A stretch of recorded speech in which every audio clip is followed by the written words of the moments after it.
beautiful table. It looks like a brand new piece, right? From a trendy furniture store. Love it. But really, it's made from salvaged wood, and the backboard supports are from a high school basketball court. Cool. What? Our next guests are on a mission to preserve Milwaukee's cultural and architectural history by taking what people throw away and turning it into beautiful, functional furniture, wall coverings, and more. So cool. We're here with Pete Brands, the deconstruction and salvage supervisor and Razed and Found, a new division of WasteCap Resource Solutions. Along with is Lisa Perkins, and she is the founder of Recreation Station.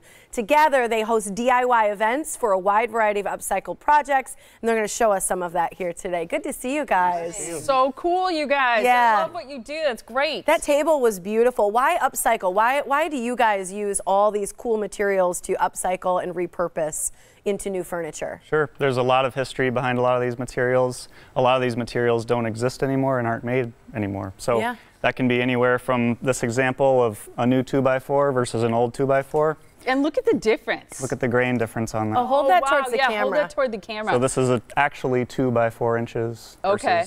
These Here, hold it pieces. together real quick. We just want to see the ends. There you go. Look at that. That's incredible. So you can see the wonderful patina that the old growth wood has. Yeah, and I think there's just something about, you know, when we looked at that picture and how beautiful that table was, and then you think about where the materials are from, it just makes you feel good. I mean, if that's my house, I'm like, that is gorgeous. Yeah, you tell everyone because you're like, it's gorgeous, but you just feel so good about the fact that it came from somewhere, it had a different purpose at one time, and you've repurposed it, and it's just a reason to appreciate our architecture and our culture, I guess. It's awesome. Let's talk about how homeowners can help to keep materials out of our waste stream, because that's the idea here, right? Yep. So homeowners can do anything from consider us as a donation point for materials that they just can't bear to throw away or give to the landfill. They can also shop with us and make projects. That table was a customer project, actually. So there's a lot of history and culture and preservation of materials in the Milwaukee area that's going back into Milwaukee homes. And when you say they can make projects, did that person come in and make their own table with you, or do they give you the materials and you make it for them? We've made a few pieces. We're hoping to do that a little bit more. In general, customers will come in and find the materials, but they'll oftentimes talk about their project with us, and we have very knowledgeable staff that can help you know, decide on what materials to use, as well as figure out measurements. Yeah. We went through a lot of our pictures so fast, so we're looking at that table right there, which is absolutely gorgeous. But then we also had a bathroom that had plank board through it, and that bathroom, the walls were from salvaged tongue, right, and groove material that was in a Milwaukee house, and then the sink legs were from beams in an Oak Creek house, which is great. And then there's that window bench, which is also reusing materials. Yep. Pretty. And that bench came from the Marion Center or St. Mary's Academy, which was torn down last year. So again, parts of these buildings are living on in current day Milwaukee. Yeah. If somebody's not handy, how do they support you guys? What else can they do?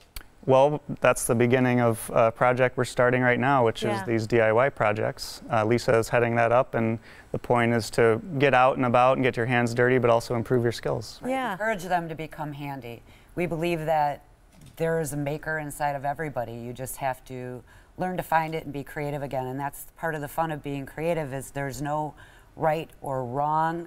It's whatever you choose it to be. And when you can look at materials in a different way, whether they're old pieces of wood or things like we have here, which are old ceiling fan blades. Now these are pretty. Is something that we're just kind of showing you the basic. It's just really easy to put this together. We just have some ceiling fan blades and a table leg, and you can see there's one over here, which is more of a banister piece with some different kind of ceiling fan blades. Can you kind of hold that up, Tiff? There you go. There's not a right or wrong way to put it together. Here we use the brackets. There we just put the blades attached to the spindle. These happen to be wood. Those happen to be plastic. And they're decorations, right? They're decorative. They can be decorative, and we're going to be starting to host classes in conjunction with Razed and Found, where we're taking the materials that they're salvaging and the beauty in them, and we're going to teach people who want to create how to learn how to create. And there's some fall decorations. Right. An example of our first event that we have coming up, Those are two-sided fall Christmas decorations. These will be our November event. These are actually windows? old cupboard doors. Oh, yeah. So cool. Or And they've got the cabinet doors. handles on them, so they're serving trays that have been repurposed. Right. Very or cool. You can hang them on a wall when you're not using them. They could be decorations. Yeah. They could hold your keys. What, is this a vent? So this is a Victorian floor grate. Okay, floor grate, Yep, okay. probably out of a home built around 1900. Okay. And what's really neat about that is that the stamped on the back is the my manufacturer. gosh. So Turn that all the way around so we can see it on camera. That's there. neat. It's got the Milwaukee stamping. It might be hard to make out on camera, but that's so cool, that history. What will you turn that into? these are more likely going to be turned back into floor vents. Cool. So we have a lot of customers that will come to us with a older or historic home, and they're missing that one piece of hardware that completes a room. So, you know, those are the things that we look for to help people complete their houses. This is pretty cool. This stand right here is made of old pool cues. Oh, that's you see cool. it? Yeah. So this is a pool cue tip, and it's actually become a stand, and this is the actual rack right here for the pool balls. Isn't that cool? Yeah, it's an easel now for a beautiful piece of art. That is super neat. Absolutely love that. And there's another one behind That you is over there. so cool. That's an example of one of the more basic window designs that we'd be actually hosting a class to teach people how to do.